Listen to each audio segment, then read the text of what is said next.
or don't you label your plants? It's one more sip of the garden mixer.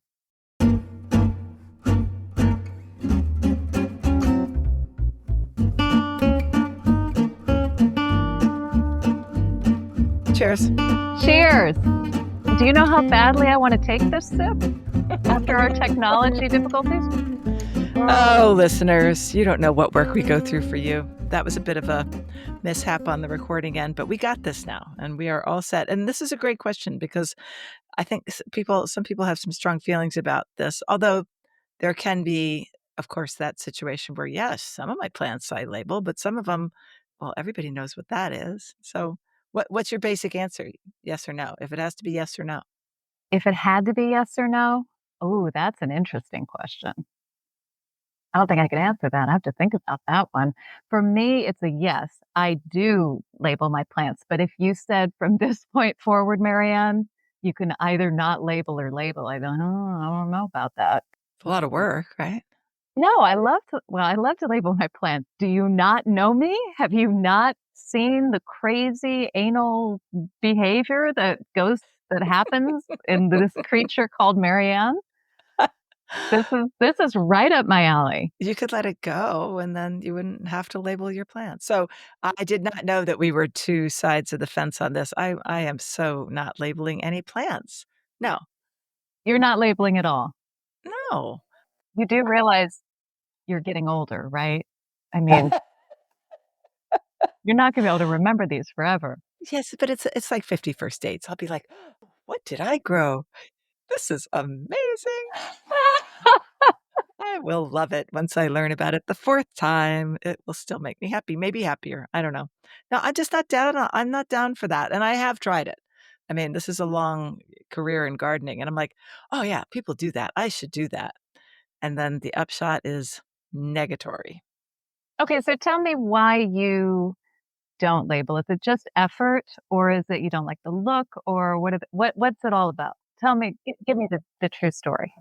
I say it's a combination of those two things, and one is just as strong as the other. I certainly don't like the way it looks. Even the beautiful ones, and I've been gifted some beautiful ones. What's wrong with you there? Are you okay? It's a little piece of mint in my mojito. I chopped it obviously too roughly. Um, I would say I've never figured out a way to make them look good, and I've certainly never found a way to make them permanent. I mean, no matter what, the Sharpie fades, and then somebody gifted me those sort of etchable ones where it's metal and you just use a pen, and it's not the ink of the pen, it's the pressure of the pen that makes it so. Okay, so you gotta hold that just so in the sunlight to be able to see that. I can't read that easily, and it would be just as much effort to whip out my phone if I've forgotten, and she's rolling her eyes. If this is on audio for you, I'm not that was an eye roll. Let me just alert you. So, no, I'm not doing the Etchy Sketch thing, even though those are slightly better looking. The beautiful copper ones that you have the special tool. Yeah, and actually, when my garden was on the tour for Historic Garden Week, it has never and will never look that good. Well, especially since I don't live there anymore. But it was fun because they asked for the really special ones, the ones that would get people's eye in the moment, and they probably won't know them. So, we didn't do tree peony. We did Edgeworthia. We did a special kind of Fallopia. We did things that were just bursting and really wanting to be named in the moment were named. But as a general rule, no. And I think I might have a little bit of, I don't know, baggage because of some gardens that I've seen that look like plastic tag graveyards. okay. So were the Historic Garden Week people telling you to please label a certain amount of plants and to do so in an aesthetically pleasing way? Yes. Because And you could call on somebody to help you to do that, but I went ahead and chose to do it myself. On the other side of the stick, next year, as I'm running Historic Garden Week for Albemarle County with two other ladies, don't think that I did it all myself. Um, our decision as a committee was to not have the gardens have labels because we feel like a certain number of gardeners know so much as they're walking through. They're so knowledgeable that they don't need that.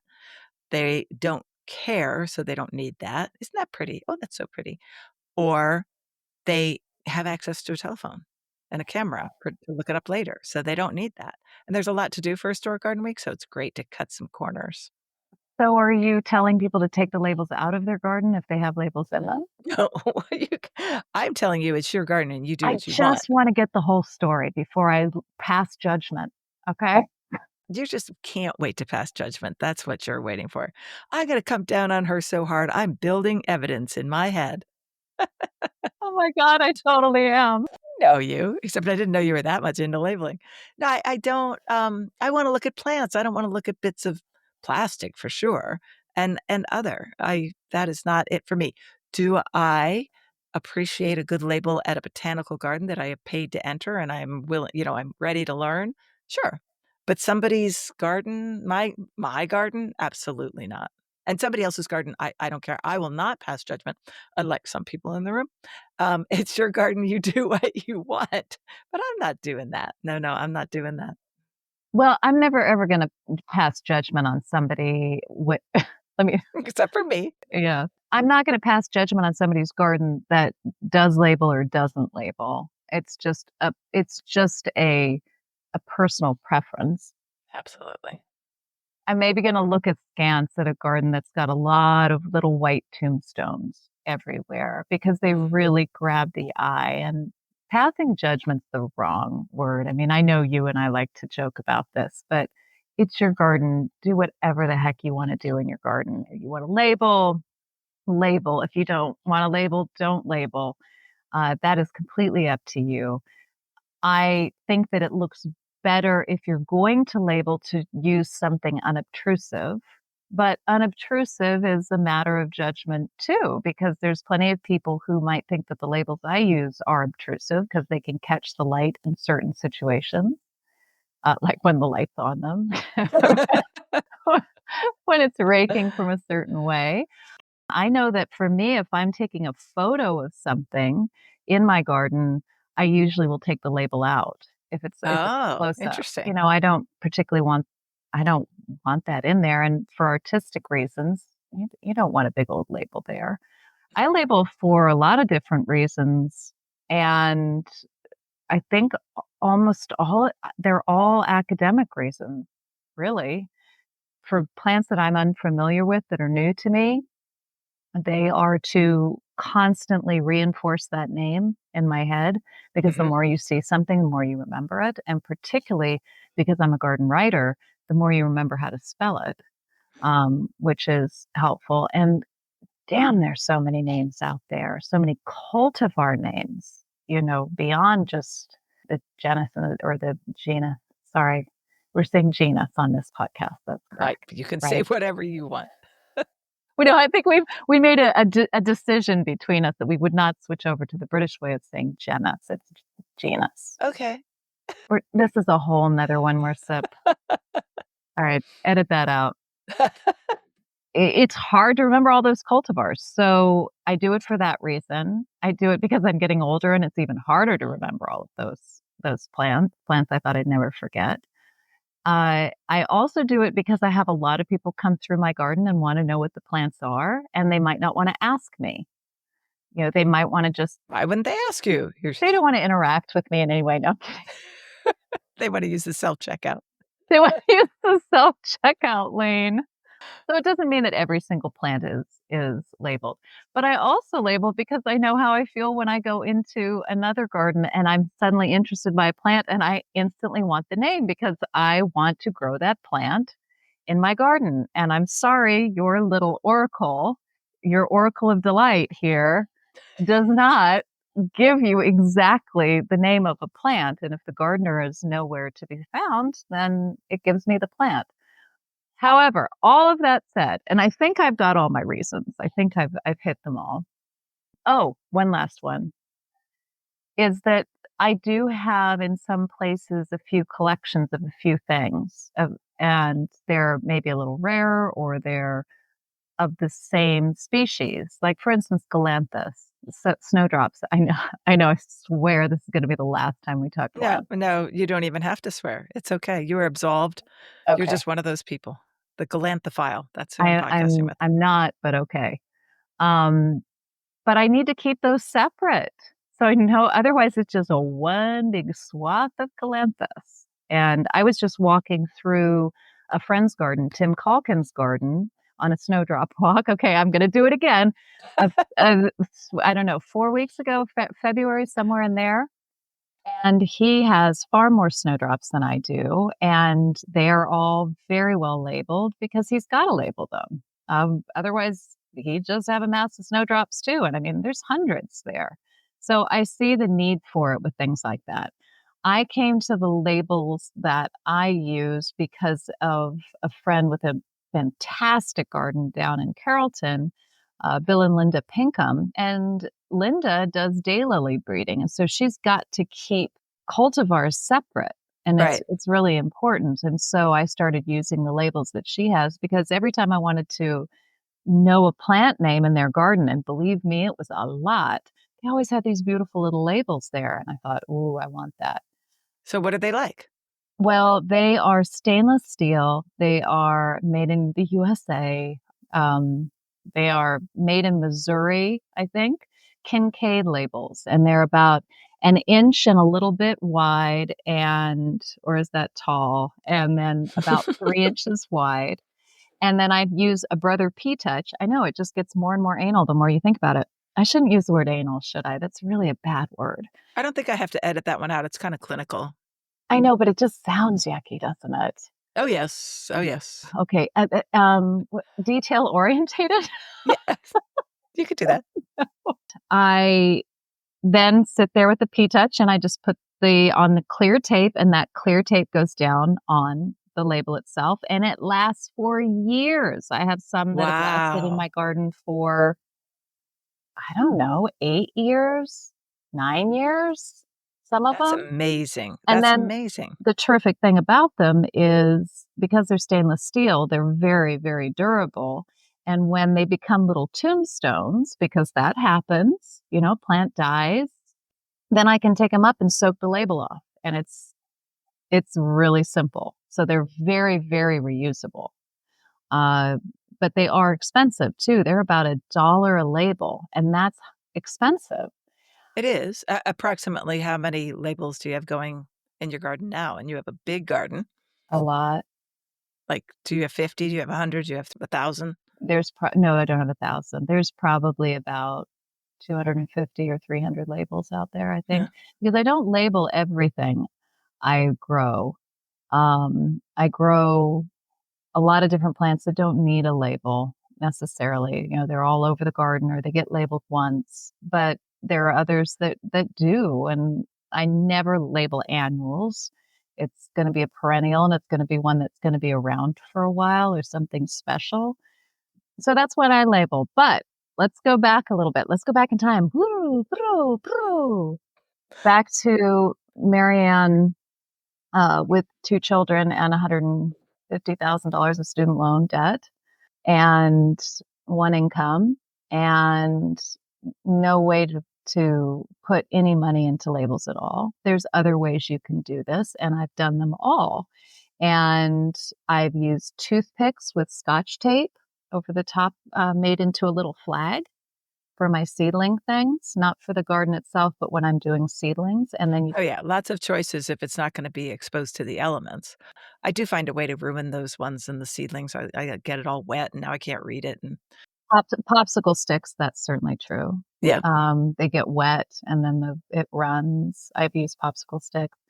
I've used old blinds, and you go I saw down. that on Reddit that somebody did that. I'm like, "That's crazy good." Yeah, they probably read it in my first book, Big Dream Small Garden.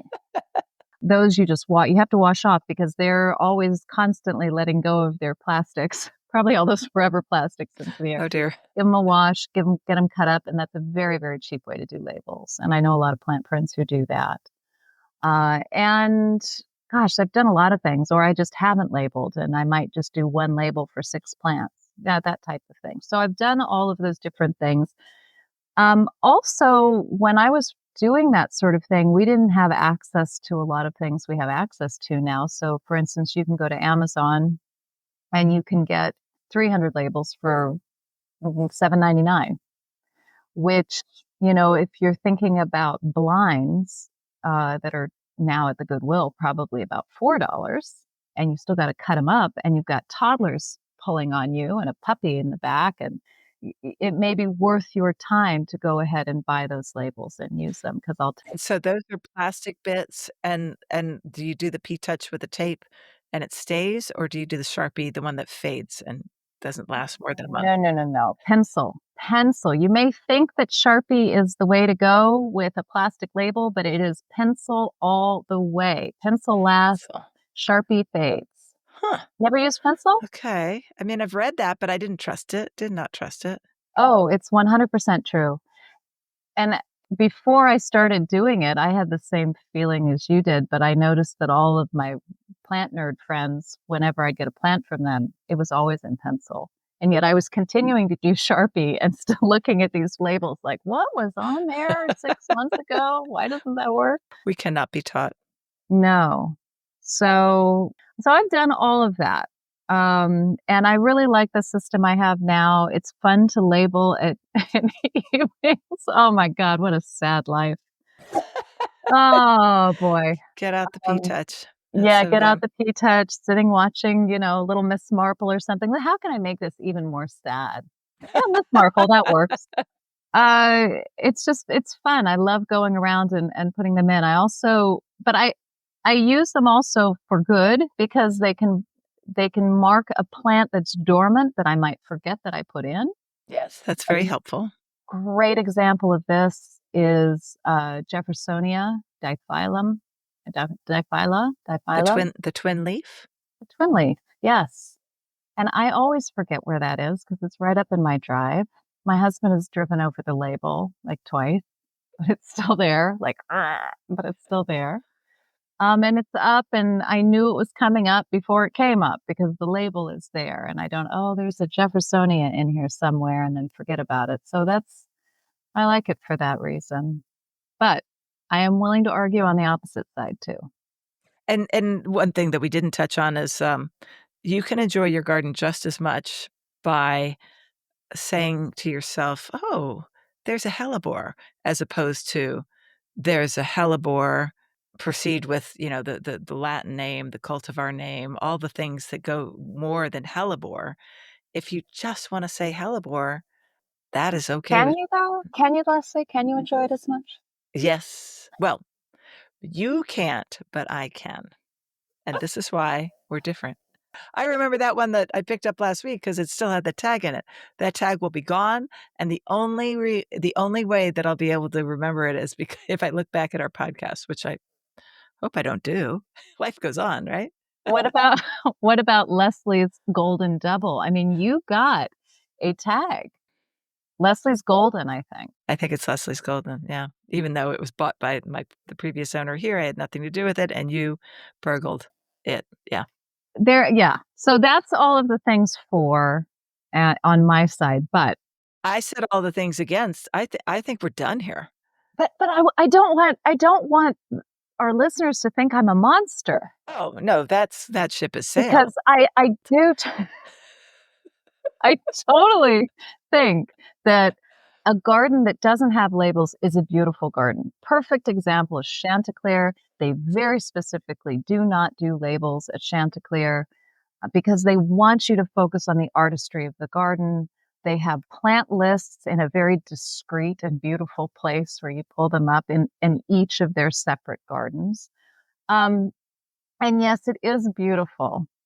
And I still want to know the plant names, and I wonder how good those books of labels are. Those little they just have these little tiny pamphlets of names.